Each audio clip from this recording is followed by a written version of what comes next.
Hi all, ഐപ്ലസിൻ്റെ പുതിയൊരു ക്ലാസ്സിലേക്ക് എല്ലാവർക്കും സ്വാഗതം. നമ്മൾ ഇന്ന് എന്ത് ചെയ്യാൻ പോകണം, നമ്മൾ ഏറ്റവും ഇമ്പോർട്ടൻ്റ് ആയിട്ടുള്ള പ്രീവിയസ് ആയിട്ട് ചോദിച്ചിരിക്കുന്ന 5 ക്വസ്റ്റ്യൻ അല്ലേ, 5 ക്വസ്റ്റ്യൻ നമ്മൾ ഡിസ്കസ് ചെയ്യാൻ പോകണം. ഓക്കെ, നമുക്ക് നോക്കാം അല്ലേ.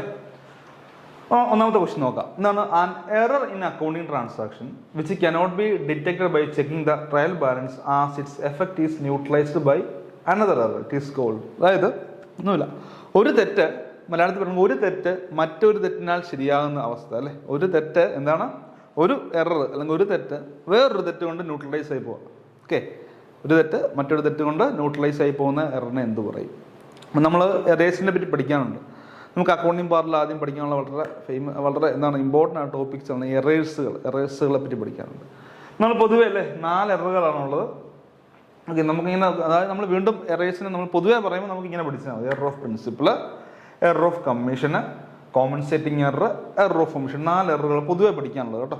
ഓക്കെ, ഞാൻ ഉദ്ദേശിക്കുന്നത് നമ്മൾ പഠിച്ചിരിക്കേണ്ട എറേഴ്സ് ഏതൊക്കെയാണ്. അപ്പോൾ നമുക്ക് ഓരോ ജസ്റ്റ് നോക്കാം. അപ്പോൾ ഇതിൻ്റെ ആൻസർ നോക്കാം. ആദ്യം നമുക്ക് എറർ ഓഫ് പ്രിൻസിപ്പിൾ. അപ്പോൾ എറർ ഓഫ് പ്രിൻസിപ്പിൾ എന്ന് പറയാം എന്താണ് അർത്ഥം നോക്കുക. എറർ ഓഫ് പ്രിൻസിപ്പിൾ അതായത് നമുക്ക് എന്താണ്, നമുക്ക് അക്കൗണ്ടിങ് പ്രിൻസിപ്പിൾസും ഉണ്ട്. നമുക്കൊരു ഫ്രെയിം വർക്ക് ഉണ്ട്, ഒരു ചട്ടക്കൂടുണ്ട് അല്ലേ. നമ്മൾ ചെയ്യുന്ന ചില റൂൾസുകളുണ്ട്. നമ്മളെല്ലാ ഓരോ ട്രാൻസാക്ഷൻസും റെക്കോർഡ് ചെയ്യുന്നതിന് എന്താണ്, നമ്മൾ പ്രിൻസിപ്പിൾസിൻ്റെ അടിസ്ഥാനത്തിലാണ് അല്ലെങ്കിൽ നമ്മുടെ അക്കൗണ്ടിങ് റൂൾസുകളുടെ അടിസ്ഥാനത്തിലാണ്. അപ്പോൾ നമ്മൾ അതിന് വിപരീതമായിട്ട് എന്തെങ്കിലും ചെയ്യുകയാണെങ്കിൽ അല്ലേ, നമ്മളിപ്പോൾ റോങ് ആയിട്ട് എന്താണ് അക്കൗണ്ട് മാറി ഡെബിറ്റ് ചെയ്യുന്നു അല്ലെങ്കിൽ ക്രെഡിറ്റ് ചെയ്യുന്നു, അതായത് ചെയ്യേണ്ടതിന് നിയമത്തിന് എന്താണ് പ്രിൻസിപ്പിൾസിന് വിപരീതമായിട്ട് ചെയ്യുകയാണെങ്കിൽ നമ്മൾ അതിനെ അങ്ങനെ ഉണ്ടാകുന്ന എറേഴ്സിനെ നമ്മൾ എറർ ഓഫ് പ്രിൻസിപ്പിൾ എന്ന് പറയുന്നതാണ്. എറർ ഓഫ് പ്രിൻസിപ്പിൾ അക്കൗണ്ടിങ് പ്രിൻസിപ്പിൾസിന് എതിരെ അങ്ങനെ ഓർത്താൽ മതി. അക്കൗണ്ടിങ് നമ്മളെല്ലാം ചെയ്യുമ്പോൾ അക്കൗണ്ടിങ് പ്രിൻസിപ്പിൾസിന് വിധേയമായിട്ടാണ് ചെയ്യാൻ. ഇഫ് നമ്മൾ അക്കൗണ്ടിങ് പ്രിൻസിപ്പിൾസിന് എതിരെ എന്തെങ്കിലും ചെയ്യുകയാണെങ്കിൽ അതിന് എന്താണ്, അക്കൗണ്ടിങ് പ്രിൻസിപ്പിൾസിന് ഫോളോ അപ്പ് ചെയ്യാതെ അതിനെതിരെ എന്തെങ്കിലും ചെയ്ത് കൊണ്ടുവരുന്ന എറേഴ്സുകളെ നമുക്ക് എറർ ഓഫ് പ്രിൻസിപ്പിൾ എന്ന് പറയാം. പിന്നെ error of commission. Error of commission നമ്മൾ എഴുതുന്ന എമൗണ്ടുകളൊക്കെ തെറ്റിപ്പോവില്ലേ. ഓക്കെ, എഴുതുന്ന എമൗണ്ട് ഇപ്പോൾ 6580 എന്നുള്ളത് 6850 എന്നാക്കി എന്ന് വിചാരിച്ചു. അപ്പോൾ അതിനാണ് നമ്മൾ എറർ ഓഫ് കമ്മീഷനുകൾ എന്ന് പറയുക. എറർ ഓഫ് പ്രിൻസിപ്പിൾ എന്ന് പറഞ്ഞാൽ അക്കൗണ്ടിങ് പ്രിൻസിപ്പിൾസും തത്വങ്ങൾക്ക് വിപരീതമായി ചെയ്യുമ്പോൾ നമ്മൾ error of principle. Error of commission എഴുതുന്ന എമൗണ്ടുകളൊക്കെ അങ്ങോട്ട് കൊണ്ട് മാറിപ്പോകുന്നതൊക്കെ. പിന്നെ പറയുന്നത് എന്താണ്, error of compensating error. Compensating എററാണ് ഇതിൻ്റെ ആൻസറായിട്ട് വരിക.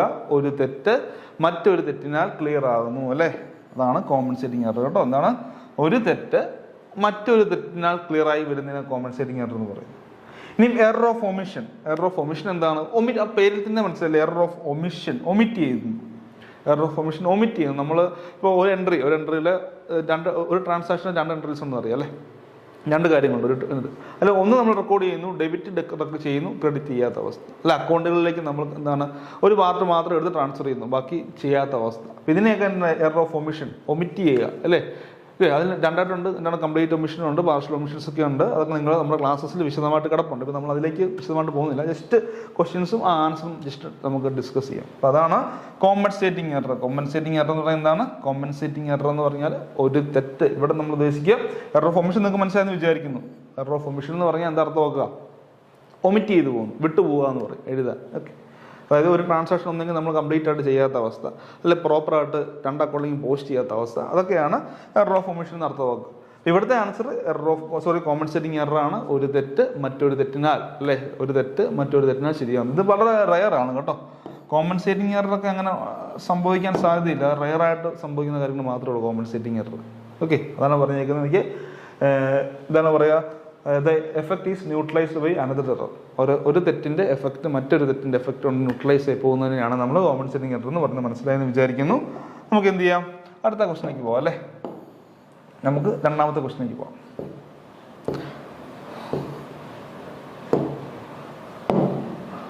Okay, a type of goodwill which is directly related to reputation in the name of the institution is called. നമ്മൾ ഗുഡ്വില്ലുകളെ പറ്റി പഠിക്കണം. ടൈപ്പ് ഓഫ് ഗുഡ്വിൽ, അതിൻ്റെ വാല്യുവേഷനും കാര്യങ്ങളൊക്കെ നമ്മുടെ അക്കൗണ്ടൻസി ക്ലാസ്സസിലുണ്ട്. നിങ്ങളത് കണ്ട് പ്രോപ്പറായിട്ട് മനസ്സിലാക്കുക. ഇവിടുത്തെ ക്വസ്റ്റ്യൻ എന്താണ്, type of goodwill which is directly related to the reputation of the name of the institution. ഒരു ഇൻസ്റ്റിറ്റ്യൂഷൻ നെയിമിന് അല്ലെ റെപ്യൂട്ടേഷനോട് നേരിട്ട് ബന്ധമുള്ള ഗുഡ്വിൽ ഏതെന്നാണ്. Option A stag goodwill, option B dog, option C cat and option D rat. ഇതിനെ ഓരോന്നിനെ പറ്റിയുള്ള വളരെ വിശദമായിട്ട് ക്ലാസ് നമ്മുടെ ആപ്പിലുണ്ട്. അത് പ്രോപ്പറായിട്ട് കണ്ട് മനസ്സിലാക്കുക. ഓക്കെ, നമ്മുടെ ക്ലാസ്സസിലുണ്ട്.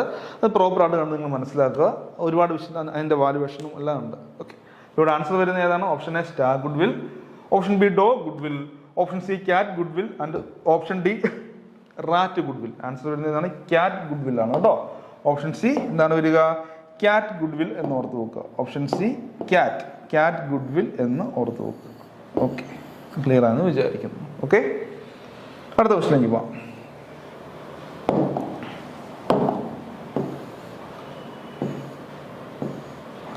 The fixed element of working capital. മൂന്നാമത്തെ ക്വസ്റ്റ്യൻ ആണ്. The fixed element of working capital is called. The fixed element of working capital is called option A hardcore working capital, option B gross working capital, option C positive working capital and option D redundant working capital.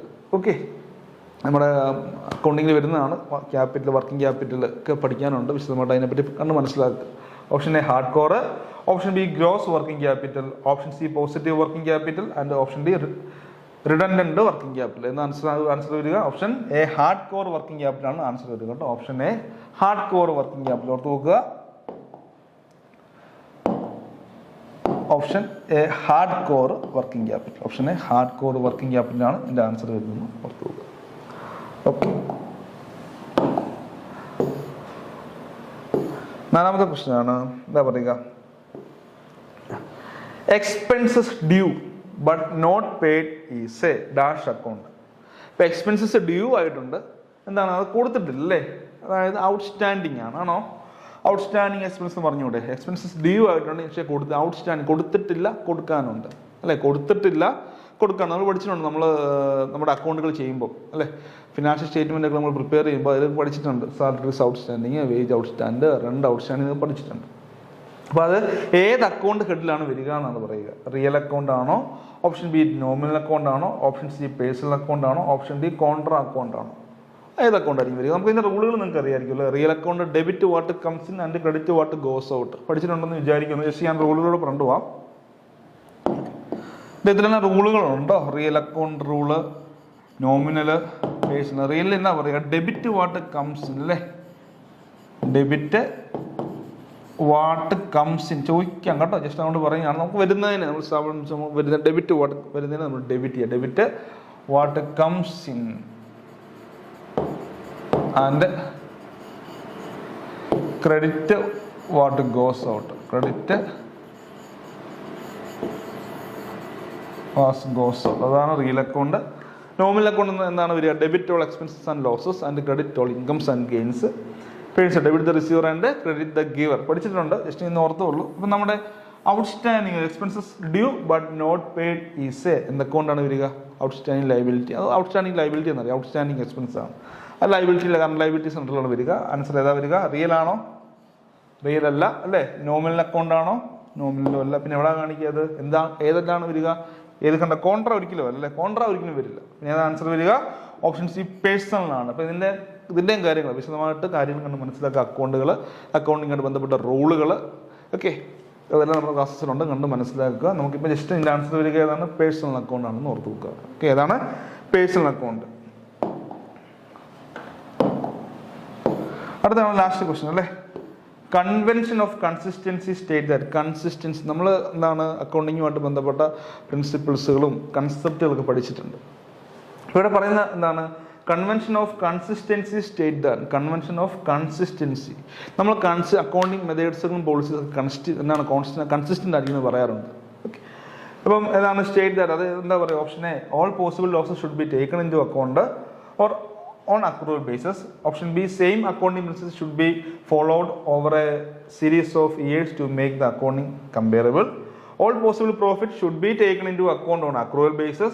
All possible losses should be taken into account on. Okay, എന്താ അർത്ഥം നോക്കുക? ഇവിടെ answer വരിക എന്താ അർത്ഥം നോക്കുക?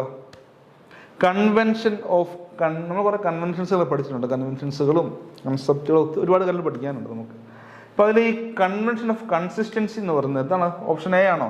അല്ല, all possible losses should be taken into account. അപ്പോൾ നമ്മൾ എല്ലാ പോസിബിൾ ലോസുകളും എടുക്കണം. അത് കൺസർവേറ്റീവ്സാണ്. കൺസർവ് എന്ന് പറയും അല്ലേ?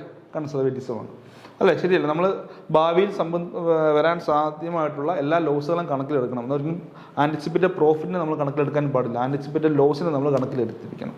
അത് എന്താണ്? കൺസർവാണ്, കൺസർവേറ്റിസമാണ്. അപ്പോൾ കൺസിസ്റ്റൻസി എന്താ അർത്ഥമാക്കുക? Same accounting principle should be followed over a series of years to make the account comparable. ശരിയല്ലേ? ഈ പോയിന്റ് അല്ലേ വരിക അല്ലേ? കൺസിസ്റ്റന്റ് ആയിരിക്കണം. ഇപ്പം നമ്മൾ ഈ വർഷം ഏതൊരു മെത്തേഡ് ഡിപ്രീസിയേഷൻ നമ്മൾ ഫിക്സഡ് മെത്തേഡ് ആണെങ്കിൽ അടുത്ത വർഷവും നമ്മൾ ആ സെയിം മെത്തേഡ് തന്നെ ഉപയോഗിച്ചിരിക്കണം. അല്ല നമ്മൾ ഈ വർഷം ഉപയോഗിക്കുന്ന ഈ വർഷം നമ്മൾ എന്താണ് പ്രാക്ടീസ് ചെയ്യുന്ന, അല്ലെങ്കിൽ ഈ വർഷം നമ്മൾ ഉപയോഗിക്കുന്ന അതേ മെത്തേഡുകൾ തന്നെ, ഏത് മെത്തേഡിലാണ് അത് തന്നെ വേണം നമ്മൾ എല്ലാ വർഷവും അല്ലേ, അല്ലെങ്കിൽ ഒരു ഫ്യൂ ഇയേഴ്സിൽ നമ്മൾ എന്ത് ചെയ്യും, നമ്മൾ ആ സെയിം മെത്തേഡ് തന്നെ യൂസ് ചെയ്യണം. അങ്ങനെ നമ്മൾ സെയിം മെത്തേഡ് യൂസ് ചെയ്തെങ്കിൽ മാത്രമേ നമുക്ക് എന്ത് സാധ്യമാകുള്ളൂ, നമുക്കൊരു അക്കൗണ്ടിങ്ങിൻ്റെ കാര്യങ്ങളൊക്കെ നമുക്ക് വളരെ വിഷയമായിട്ട് അറിയാം, ക്ലാസ്സസിലുണ്ട്, നമുക്ക് കമ്പാരിസൺ പറ്റുള്ളൂ അല്ലേ. അങ്ങനെ കമ്പയർ ചെയ്ത് നോക്കിയെങ്കിലേ നമുക്ക് എപ്പോഴും നല്ല രീതിയിലുള്ള ഡിസിഷൻസ് എടുക്കാൻ പറ്റുള്ളൂ. ക്ലിയർ അല്ലേ? അതാ പറയുക, the same accounting principles should be followed over a series of years to make the accounts comparable. അതാണ് ഇവിടെ അർത്ഥമാക്കുന്നത്. കൺസിസ്റ്റൻസി കൊണ്ട് അർത്ഥമാക്കുന്നത് സെയിം അക്കൗണ്ടിങ് പ്രിൻസിപ്പിൾസ് ഉപയോഗിക്കുന്നത്. ശരിയല്ല? നിങ്ങൾ ആലോചിക്കും, ഈ തവണ ഞാൻ കൊണ്ട് എന്താണ് ഫസ്റ്റ് ഇയറിൽ ഡിപ്രീസിയേഷൻ ഞാൻ ഫിക്സഡ് ഇൻസ്റ്റാൾമെൻറ്റ് ചെയ്യുന്നു. ഓക്കെ, അടുത്ത തവണ വേറെ മെത്തേഡ് യൂസ് ചെയ്യുക. അടുത്ത നമ്മൾ എന്താണ് റിട്ടേൺ ഡൗൺ ആണെങ്കിൽ നമുക്ക് ഒരു കാരണത്തിലും അവിടെ എന്താണ് നമ്മൾ കമ്പയർ ചെയ്യാൻ പറ്റില്ല. ഓരോ വർഷങ്ങളും തമ്മിലുള്ള നമ്മുടെ ചിലവുകളും നമ്മുടെ വരവുകളും ഒക്കെ കമ്പയർ ചെയ്യണമെന്നുണ്ടെങ്കിൽ നമ്മൾ യൂസ് ചെയ്യുന്ന അക്കൗണ്ടിങ് പോളിസീസും അക്കൗണ്ടിങ് പ്രിൻസിപ്പിൾസും അല്ലെങ്കിൽ അക്കൗണ്ടിങ് ആ സോഫ്റ്റ്വെയറും കാര്യങ്ങളൊക്കെ എന്താണ് അത് കൺസിസ്റ്റൻ്റ് ആയിരിക്കണം. ഒരു കാരണത്തിലും വ്യത്യാസം ഉണ്ടാകാൻ പാടില്ല. ഓക്കെ, അതാണ് നമ്മുടെ കൺവെൻഷൻ ഓഫ് കൺസിസ്റ്റൻസി എന്നത് അർത്ഥമാക്കുന്നത്. ഓക്കെ, ക്ലിയർ ആണെന്ന് വിചാരിക്കുന്നു. അപ്പോൾ നമുക്ക് നമ്മുടെ 5 ക്വസ്റ്റ്യൻസ്, നമ്മുടെ 5 ക്വസ്റ്റ്യൻസിൻ്റെ സീരീസ് നമുക്ക് എന്ത് ചെയ്യാം, ഇന്നത്തെ ക്ലാസ്സോടെ വൈൻഡപ്പ് ചെയ്യാം. അടുത്ത ക്ലാസ്സിൽ വീണ്ടും നമുക്ക് പുതിയൊരു 5 ക്വസ്റ്റ്യനുമായിട്ട് നമുക്ക് കാണാം. Okay, thank you.